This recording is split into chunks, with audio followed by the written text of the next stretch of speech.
बॉलीवुड में कुछ ऐसी कहानियां हैं जो कैमरे के सामने नहीं बल्कि कैमरे के पीछे घटती हैं। कई बार एक छोटी सी घटना सालों पुराने रिश्तों को बदल देती है। आज हम आपको एक ऐसी ही दिलचस्प कहानी बताने जा रहे हैं जिसमें एक तरफ थी काजोल, दूसरी तरफ थी मशहूर संगीतकार जोड़ी नदीम श्रवण और बीच में थी काजोल की मां तनुजा।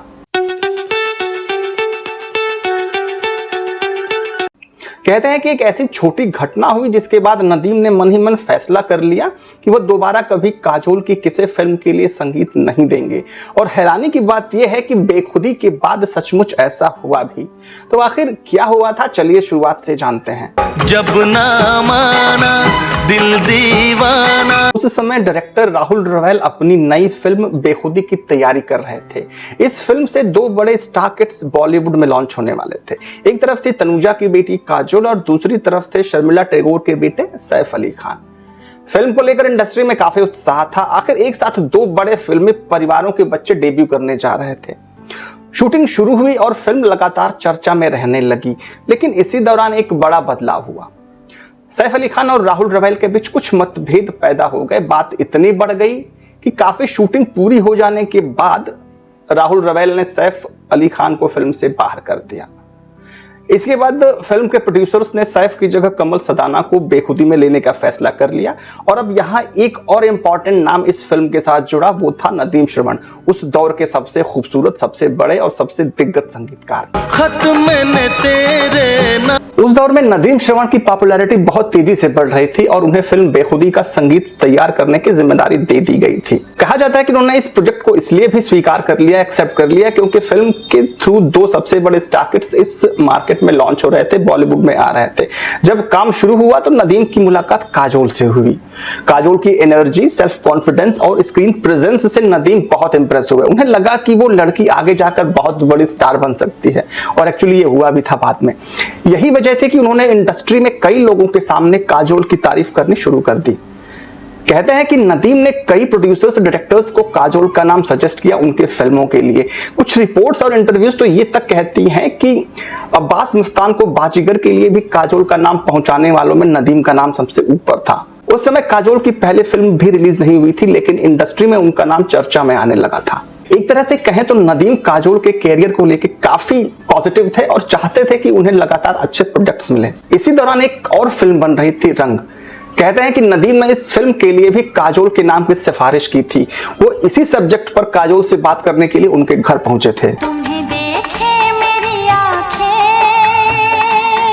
उस दौर में नदीम श्रवण की पॉपुलैरिटी बहुत तेजी से बढ़ रही थी और उन्हें फिल्म बेखुदी का संगीत तैयार करने की जिम्मेदारी दे दी गई थी। कहा जाता है कि उन्होंने इस प्रोजेक्ट को इसलिए भी स्वीकार कर लिया, एक्सेप्ट कर लिया, क्योंकि फिल्म के थ्रू दो सबसे बड़े स्टार किड्स इस मार्केट में लॉन्च हो रहे थे, बॉलीवुड में आ रहे थे।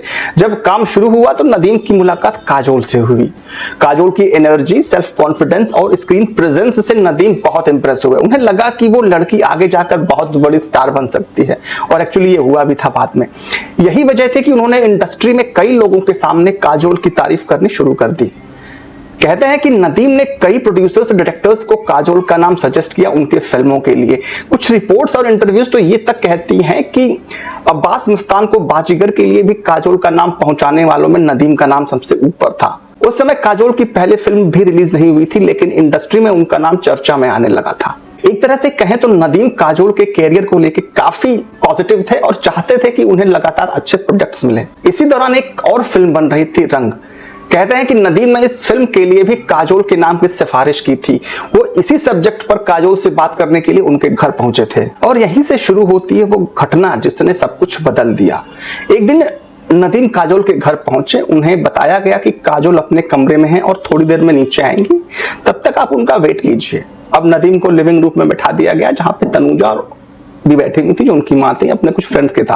वहां उन्होंने देखा कि उनकी माँ तनुजा अपने कुछ दोस्तों के साथ ताश खेल रही थी। नदीम ने शिष्टाचार के तौर पे, अभिवादन के तौर पे तनुजा को नमस्ते किया और उनका अभिवादन किया। लेकिन कहते हैं कि शायद तनुजा ने उनको जवाब नहीं दिया। पहले नदीम को लगा कि शायद उन्होंने सुना नहीं होगा, इसलिए वह चुपचाप बैठकर इंतजार करने लगे कि शायद उन्हें ध्यान आए कि हमने उनको वेलकम किया, हमने नमस्ते किया, तो वो शायद रिप्लाई करें। कुछ मिनट बीते, फिर आधा घंटा बीता, फिर और भी ज्यादा वक्त निकल गया, लेकिन तनुजा ने ना तो उनसे कोई बातचीत की, ना उनका हाल चाल पूछा और ना उनकी तरफ कोई स्पेशल तवज्जो दी, ना कोई फोकस दिया। कहते हैं कि नदीम को इस दौरान यह महसूस होने लगा कि शायद उनकी मौजूदगी वहां किसी को पसंद नहीं आ रही है, ना तो तनुजा को, ना उनके दोस्तों को। और सबसे बड़ी बात, नदीम को यह भी लगा कि वहां इतनी देर से मैं बैठा हूं, कोई मुझे पानी तक नहीं पूछ रहा। अब ये जानबूझकर किया गया या इंटेंशनली किया गया, उनको जताने के लिए किया गया, या फिर तनुजा को खेल में इतना मगन थी तनुजा कि उनका ध्यान इस पर नहीं गया, ये इसका अभी तक कोई वैलिडेशन नहीं मिला था इंडस्ट्री को। लेकिन नदीम ने उस स्थिति को जिस तरह से महसूस किया, उन्हें जैसा फील हुआ, वो आगे चलकर बहुत बड़ा डिसीजन मेकर बना उनके और काजोल के फिल्मी रिश्तों के बीच। काफी देर तक इंतजार करने के बाद नदीम आखिर वहां से उठकर चले गए। कहते हैं कि घर से बाहर निकलते समय उन्होंने मन ही मन एक फैसला कर लिया था, और यह फैसला ये था कि अब वो कभी भी काजोल की किसी भी फिल्म के लिए संगीत नहीं देंगे। अब ये डिसीजन कितना इमोशनल था और कितना प्रोफेशनल था ये कहना तो मुश्किल है, लेकिन जो कुछ भी आगे हुआ इससे यही लगा कि नदीम ने शायद अब उनके साथ काम नहीं करने का फैसला कर लिया था। कहते हैं कि बाद में काजोल ने नदीम से अपने रिलेशनशिप्स को मैनेज करने की, उसको सिंप्लीफाई करने की, समझाने की उनको बहुत कोशिश की, लेकिन दोनों के रिश्ते जो पहले थे वैसे नहीं रहे। और फिर आया बाजीगर का दौर। फिल्म के निर्माता अब्बास मस्तान इस फिल्म के लिए भी नदीम श्रवण को लेना चाहते थे।